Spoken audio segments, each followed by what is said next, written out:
Dinosaurs. Gotta love them.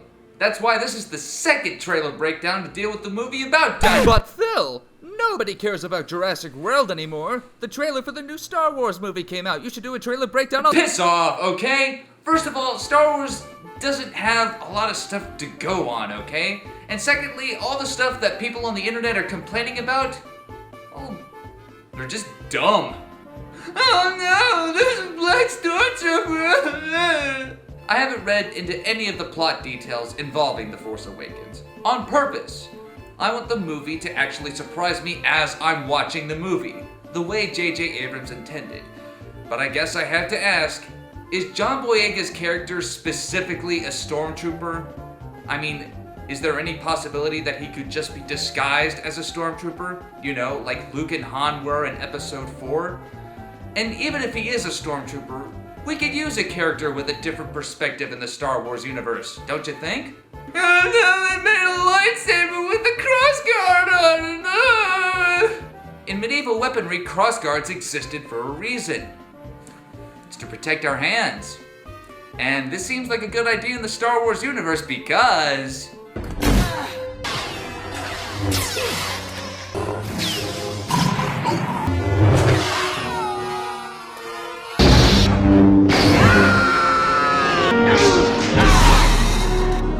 Seems like a good idea now in hindsight, doesn't it? Aside from all that, I thought the Star Wars trailer was actually pretty neat, and I'm more excited for it than ever. Now, on to the actual trailer breakdown where I actually prepared some jokes for you, which probably you aren't gonna like, I admit.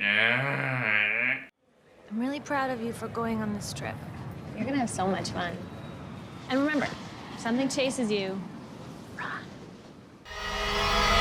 So, with the advent of an entirely new island, they finally made Dr. Hammond's dream come full circle.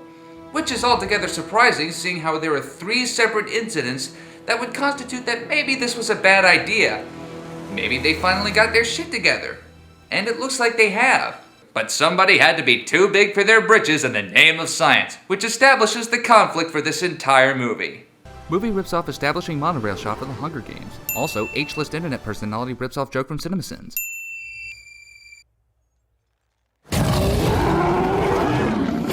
Whoa! You guys made a dinosaur so balls-crushingly awesome that you have to feed it sharks? I want to go to this place. I want to go to Jurassic World. I want to go right now. Come on, just take my money. Take my money, all of it. It should be enough. I'll ride my suitcase. I don't care. I want to go there. We have our first genetically modified hybrid. You just went and made a new dinosaur? Probably not a good idea. Is it me, or are these top-tier genetic engineers and paleontologists really good-looking? Maybe we should focus on genetic experimentation and manipulation on them, don't you think? We have learned more in the past decade from genetics than a century of digging up bones. A whole new frontier has opened up. In all seriousness, the concept of dinosaur hybrids, mixing one species with another, it's actually a pretty neat idea in my opinion. At least it's infinitely better than the concept they had for the initial plot of Jurassic World, which was dinosaur hybrids, but with human DNA. I'm not sure who was responsible for changing this. Maybe it was the director who convinced Spielberg that this was a dumb idea, but we should be thankful for them, whoever they are. Almost 40 feet high. Really think she climbed out? Depends. On what? What kind of dinosaur they cooked up in that lab? Well, considering what kind of dinosaurs we've seen in the trailer, or more specifically, what we haven't seen, it's gonna be big, it's gonna be scary, and it's gonna be awesome. Evacuate the island. She's a highly intelligent animal. She will kill anything that moves. Oh, God.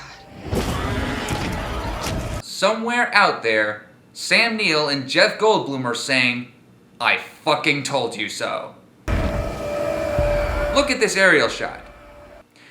Do you mean to tell me that you guys grew some sort of T-Rex creature with wings? Is that it? Is that the hybrid? Is that the mysterious dinosaur mix? A T-Rex that can sprout wings and fly everywhere and kill everything in sight? Why not just do the full Monty, huh? Just give it Mega Busters on its arms. Just go around walking, chopping up people, flying around, blowing shit up. That's it. The human race is done. I might as well just jump in that bitch's mouth right now. At least contribute to the next dominant species of the world. I'm out! And the trailer ends with quite possibly the most awesome combination of words ever put into a single sentence. Chris Pratt riding a motorcycle through a jungle full of velociraptors.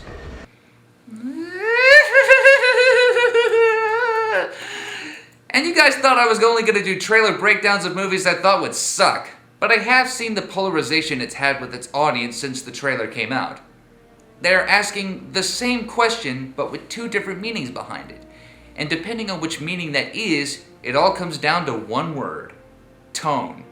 For example, how did they get the go-ahead to open the park to the public? Versus, how did they get the go-ahead to open the park to the public? And that tone either comes from their fondness of the first movie, or their disdain for the second and third movie. I guess for me, it's a mixture between the childhood nostalgia kicking in, and because I put good faith in the movie's director, Colin Trevorrow. Even though he made only one feature before this, Safety Not Guaranteed, which is an excellent movie by the way, and I highly recommend it, it seems, judging from what could have been, and judging from what we've seen so far, it looks like he has his feet firmly planted on the ground and knows exactly what he's doing. As of this recording, it's December 2014, and I'll be making my annual year-end review of movies that year.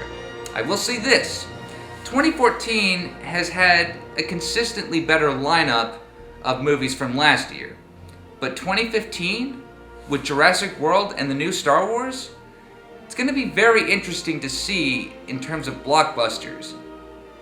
Classic franchises that I grew up with being reborn for a new generation. For better or for worse. Take care of her for me, Kyle. Come with me if you want to live. I'm PMRants, and I'm glad I got through this entire video without making a Guardians of the Galaxy reference or a Chris Pratt dance-off joke. You know why? Because you would have seen it coming. You would have not had fun watching it, and I would have not had fun performing it. Thank you for watching.